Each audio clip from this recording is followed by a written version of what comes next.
Donc Vision du Monde est une association de solidarité internationale dont la mission est de venir en aide aux enfants les plus vulnérables de la planète en permettant à chaque petit garçon et à chaque petite fille de bien grandir dignement et de pouvoir avoir un avenir meilleur. Alors pour bien grandir et pour avoir un avenir meilleur, déjà il faut à la base être bien alimenté. C'est effectivement un prérequis. On sait que c'est bien entendu une question pour le développement physique de bien manger, mais bien manger c'est aussi pour un enfant être essentiel pour développer aussi son intelligence et capacités intellectuelles. Donc il est essentiel que les enfants de moins de 5 ans puissent manger à leur faim et correctement. Ce qui n'est pas le cas de nos jours encore dans de nombreux continents.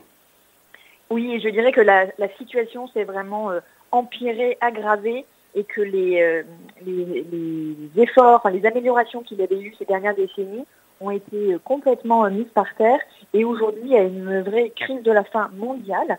Il faut avoir en tête qu'il y a quasiment une personne sur 10 dans le monde qui souffre de la faim, et parmi elles, des millions d'enfants. Alors, vous dites dans l'un de vos communiqués que toutes les 4 secondes, il y a une personne qui meurt de faim dans le monde. C'est un chiffre terrible.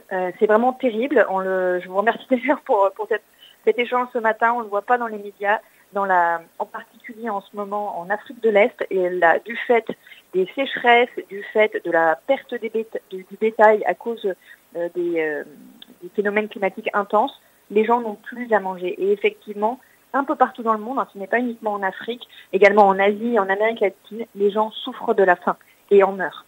Alors, jusqu'à présent, c'était surtout le continent africain qui était affecté par ce phénomène, mais il s'est, disons, installé également en Amérique du Sud et aussi en Asie, comme vous venez de nous le dire. Pourtant, l'Asie, l'image que l'on nous donne, c'est celle d'un continent qui est prospère. Alors, il y a effectivement, je dirais, un phénomène qui est mondial et qui s'explique aussi par les conséquences indirectes de la pandémie de Covid, c'est-à-dire au-delà de l'aspect médical. Partout dans le monde, le Covid est venu complètement bouleverser tous les schémas, je dirais, de vente, d'accès au travail, etc. Les confinements, en fait, ont empêché les gens, et en particulier les petits travailleurs, les travailleurs journaliers notamment, de pouvoir exercer leur métier en vendant sur les marchés, puisqu'il y a beaucoup de marchés qui ont été fermés, enfin, tous les marchés dans le monde quasiment ont été fermés.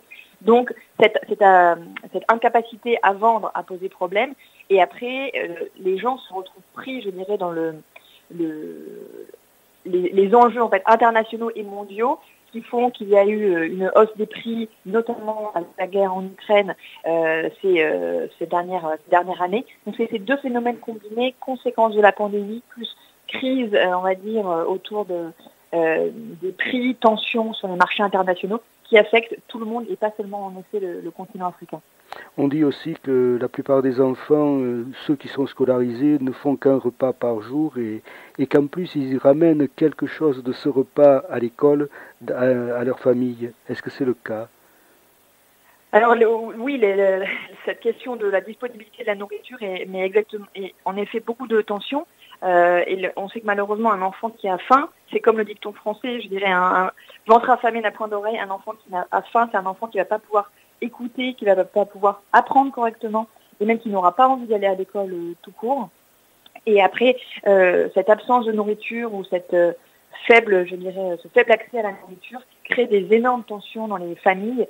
Et dans nos programmes de Vision du Monde, notamment en Afrique, on nous rapporte des histoires réelles de familles où la violence conjugale entre les parents augmente, le père qui revient et puis la femme n'a pas trouvé à manger, il y a des violences conjugales, et aussi un phénomène sur les jeunes filles d'augmentation en fait de la prostitution, où les filles vont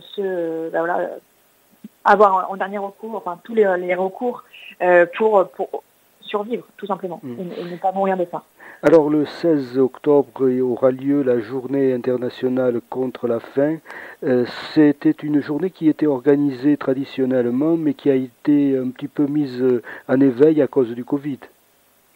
Oui, puisque les conséquences du Covid ont effectivement renversé des tendances qui étaient plutôt positives, je dirais, sur les L'extrême pauvreté, si on regarde sur un temps très très long, jusqu'au Covid, il y avait plutôt des indicateurs positifs. On avait de quoi se réjouir, l'extrême pauvreté reculait, les droits des enfants étaient plutôt en amélioration. Voilà. Il y avait quand même de quoi avoir de l'espoir, même s'il y avait des choses encore, bien sûr, qui n'allaient pas pour les enfants à travers le monde. Mais là, c'est que la pandémie a vraiment des conséquences très très graves sur tous les aspects de la vie des enfants les plus vulnérables et en premier lieu la faim. Alors cette journée du 16 octobre, qui aura-t-il par exemple organisé par Vision du Monde? Alors Vision du Monde en profite pour communiquer un maximum dans les médias, sur Internet, à travers tous ceux qui nous soutiennent et en coalition aussi avec d'autres associations au niveau international, puisque Vision du Monde fait partie d'un grand réseau international qui s'appelle World Vision International. On est présent dans une centaine de pays et on est un des premiers partenaires du programme alimentaire mondial, c'est-à-dire qu'on a la capacité de venir aider vraiment les gens qui sont au bord de la famine, de les aider à survivre. Donc Vision du Monde interpelle sur la situation et puis pour aussi susciter des dons, on a besoin d'argent pour nourrir ces mamans qui n'ont même pas de quoi nourrir leur petit enfant dans les bras. On en est là, c'est des images que l'on n'avait pas vues depuis longtemps, des situations dont on peut témoigner qui sont vraiment difficiles. Donc Vision du Monde interpelle le plus fort possible sur la situation de ces millions d'enfants et de femmes et d'hommes à travers le monde. Alors ces pays qui connaissent des famines, est-ce qu'ils accueillent bien les représentants de Vision du Monde? Tout à fait, puisque Vision du Monde, on a une approche, nous, qui est basée sur la confiance et qui est basée sur le long terme. Donc on a des projets dans les pays qui sont déjà identifiés comme étant vulnérables, et c'est là où il y a aujourd'hui les plus grands taux, je dirais, observés de malnutrition et de problématiques de la faim. Vision du Monde établit des relations de confiance, travaille avec des équipes locales, on travaille vraiment main dans la main, on ne fait pas à la place des gens, et cette confiance de long terme va faire qu'on est identifié. On travaille ensemble sur l'accès à l'eau potable, le développement par exemple agricole, et quand il y a des problèmes, Vision du Monde connaît déjà les gens, on ne débarque pas de nulle part, je dirais, on est reconnu pour la qualité de notre travail, on est reconnu pour notre pour notre engagement et puis pour toutes les choses positives que l'on fait pour les enfants. Donc Vision du Monde est très bien accueillie, notamment par cette présence ancienne et par le fait qu'on s'appuie sur des équipes locales aux 4 coins du monde. Comment faire Vision du Monde ce 16 octobre concrètement? Est-ce que vous allez dans la rue pour demander aux gens d'aider l'association, d'aider à combattre la famine, ou bien est-ce que c'est uniquement via les médias?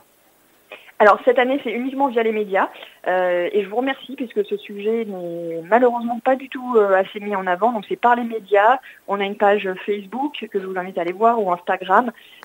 Tous les réseaux sociaux possibles. On a des ambassadeurs aussi qui relaient l'information pour faire le plus de bruit, je dirais entre guillemets, sur les réseaux sociaux. Et pour interpeller et susciter de la générosité parce que je pense que les Français et les Françaises tout simplement ne savent pas ce qui se passe et il est vraiment urgent et important de transmettre ces informations, ces chiffres et ces images. Encore une fois, je vous dis, quand je vois ces images, une de mes collaboratrices qui était au Kenya la semaine dernière et qui me montre, qui partage les images des femmes, vous savez, qui sont les joues creusées, ça serre le cœur et on sait qu'on peut les aider, on sait qu'il est encore temps de faire quelque chose, mais il faut agir vraiment, c'est urgent. Des millions de personnes sont au bord de la famine. C'est vraiment une urgence. Eh bien, je vous remercie, Madame Romain Desbeaux, et j'espère que tout sera fait pour le mieux pour Vision du Monde et que nous aurons l'occasion de reparler à nouveau de cette association au micro de Radio Occitanie. Merci beaucoup. Merci infiniment, merci à tous les auditeurs.